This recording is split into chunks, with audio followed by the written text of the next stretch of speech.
আজকের যাত্রা শুরু হচ্ছে সকাল সকাল। বেরিয়ে পড়েছি কলকাতাতে ব্যান্ডেল চার্চের উদ্দেশ্যে। ক্রস করছি দ্বিতীয় হুগলি সেতু। এখন আমরা দিল্লি রোডে। মসৃণ রাস্তা, সকালের ঠান্ডা হাওয়া, এ এক অন্যরকম ট্রাভেল ভাইব। আমরা ঢুকে পড়লাম ব্যান্ডেল স্টেশন রোডে। এই রাস্তার প্রতিটি বাঁক ধীরে ধীরে এগিয়ে নিয়ে চলেছে কয়েকশো বছরের পুরনো ইতিহাসের সন্নিকটে।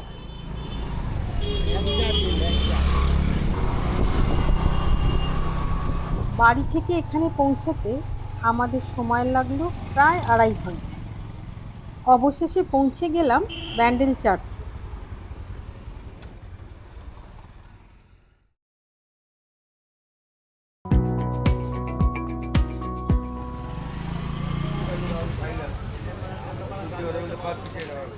(1599) সালে পর্তুগিজরা এই চার্চ নির্মাণ করে।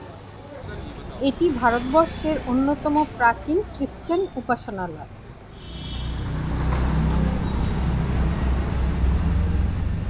শত শত বছর ধরে অসংখ্য মানুষকে টেনে এনেছে এই জায়গার ইতিহাস। এটাই ব্যান্ডেল চার্চের প্রধান প্রবেশদ্বার।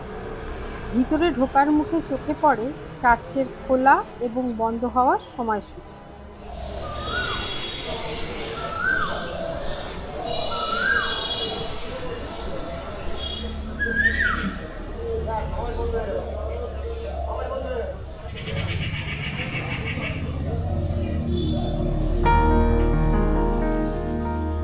গেট দিয়ে ভেতরে ঢুকতেই চারপাশে দেখা যায় যীশুখ্রিস্ট এবং তার শিষ্যদের বিভিন্ন ভাস্কর্য। প্রতিটি ভাস্কর্যে রয়েছে ত্যাগের গল্প, বিশ্বাসের গল্প আর মানবতার গল্প।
চোখে পড়ে বিশাল বাগান আর উঁচু প্রাচীর ঘেরা চত্বর। মনে আছে ছোটবেলায় প্রথমবার যখন এসেছিলাম, দেখেছিলাম হুগলি নদী চার্চের এই সামনে দিয়েই বয়ে যেত। এখনো ঘাটের সিঁড়ি এখানে রয়েছে, কিন্তু সময়ের সাথে সাথে নদী ধীরে ধীরে নিজের গতিপথ বদলেছে। এখন নদী অনেকটা দূরে সরে গেছে।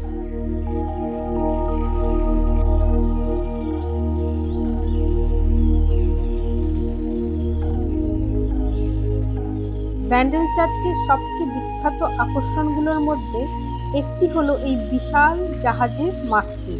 কথিত আছে বহু বছর আগে এক পর্তুগিজ জাহাজ ভয়ঙ্কর ঝড়ের কবলে পড়ে, প্রায় ডুবে যাওয়ার পরিস্থিতি তৈরি হয়। সেই সময় জাহাজের ক্যাপ্টেন পবিত্র মাতার কাছে প্রার্থনা করে যদি তারা প্রাণে বেঁচে ফিরতে পারেন তাহলে কৃতজ্ঞতা স্বরূপ জাহাজের একটি মাস্তুল চার্চে দান করবে। অলৌকিকভাবে জাহাজটি রক্ষা পায়।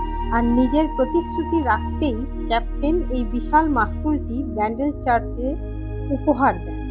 শতাব্দীর পর শতাব্দী ধরে এই মাস্তুল এখানেই দাঁড় করানো ছিল। তবে 2010 সালে এক প্রবল ঝড়ে একটি বিশাল গাছ উপড়ে মাস্তুলটির উপর পড়লে সেটির একটি অংশ ভেঙে পড়ে। বর্তমানে সরকারি তত্ত্বাবধানে মাস্তুলের সেই ভাঙা অংশটি একটি কাঁচের আবরণের ভেতরে সংরক্ষণ করে রাখা আছে।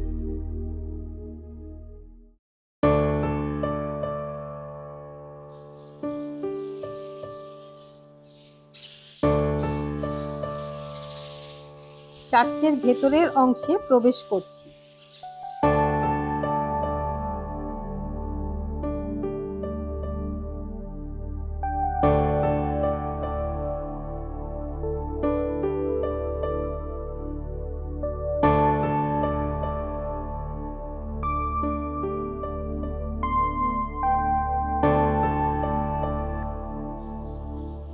এই লম্বা করিডোর দিয়ে হাঁটতে হাঁটতে এক অদ্ভুত শান্তি অনুভব হচ্ছে।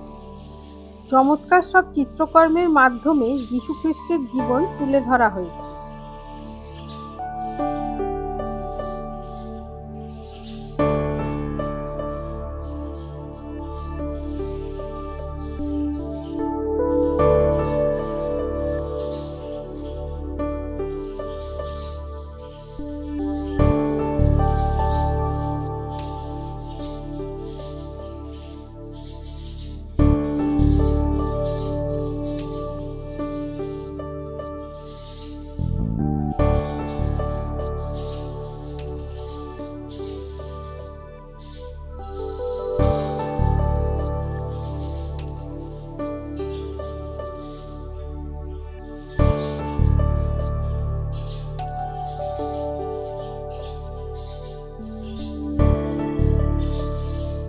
এই পরিবেশের একটা আলাদা অনুভূতি আছে।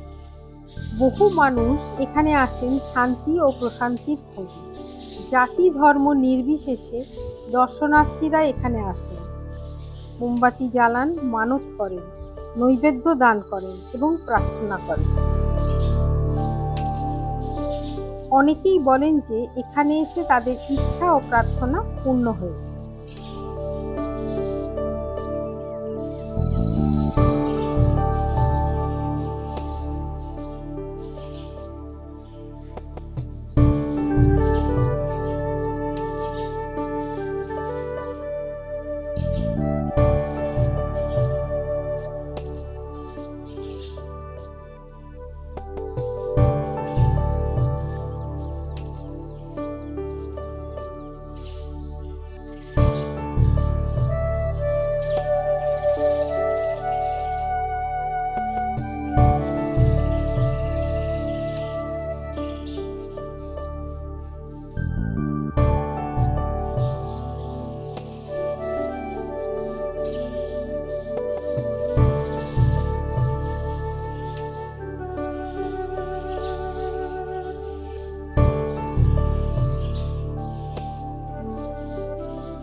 এখানে রয়েছে ছোট্ট প্রার্থনার ঘর, যেখানে একান্তে বসে নিজের মতো করে প্রার্থনা করা যায়। ইতিহাস বলছে 1632 সালে মুঘল আক্রমণে এই চার্চ প্রায় সম্পূর্ণ ধ্বংস হয়ে যায়। পরে আবার নতুন করে চার্চটি পুনর্নির্মাণ করা হয়। এর সম্পূর্ণ ইতিহাস এখানে বলছি না, তাহলে এই ভিডিও অনেক লম্বা হয়ে যাবে।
চার্চ শুধু একটি ধর্মীয় স্থান নয়, এটি বাংলার ইতিহাস, সংস্কৃতি এবং ঐতিহ্যের এক গুরুত্বপূর্ণ অংশ।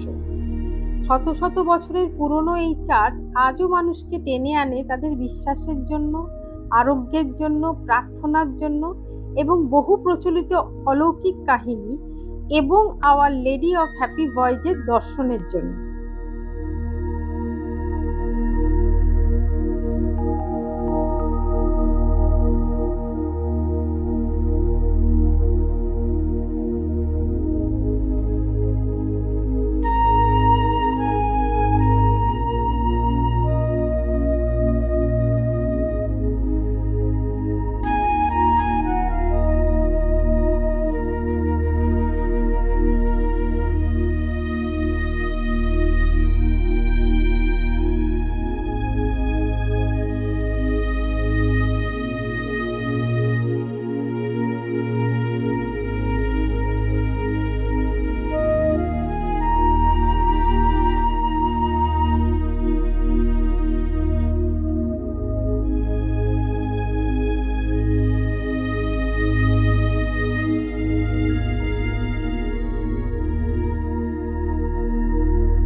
তোমরা যদি ইতিহাস ভালোবাসো অথবা শহরের কোলাহল থেকে একটু শান্তি খুঁজে নিতে চাও, তাহলে ব্যান্ডেল চার্চ অবশ্যই একবার ঘুরে আসার মতো জায়গা।